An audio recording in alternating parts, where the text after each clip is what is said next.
Preferred vibrations can come from the bushing that's in the rear tail shaft housing. And so here's the tail shaft housing I took off of the truck.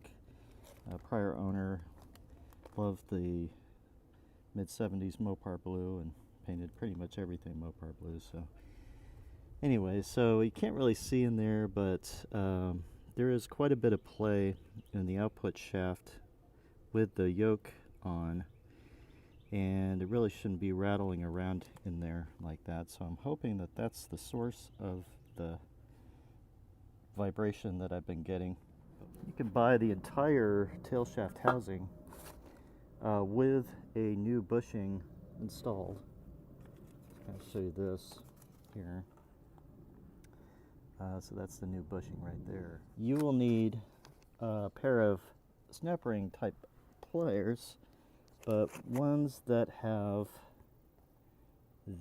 like a flat end on it to push the end of the snap ring apart. And these are old snap-on pliers that I bought off of eBay for a relatively reasonable price. And so that is what has to be really spread apart to release the tail shaft housing from the bearing. This is the output shaft bearing here, and that groove right there is what that snap ring holds in place. But I had to remove the snap ring from the existing housing and transfer it over to the refurbished. All right, so I got this fully seated, and I don't have it bolted in yet, but you know, you can tell the snap ring is lined up with that groove right here is what you want, and I moved around with screwdrivers just to make sure that that was in place properly.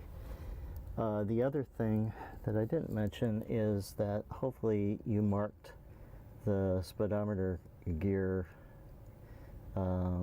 where it was located, and you can't really see here, but I scratched off a clean line right there to line up with the nub on the housing, so I know which orientation that was in before I took it off. So anyways, all right, that's it for now.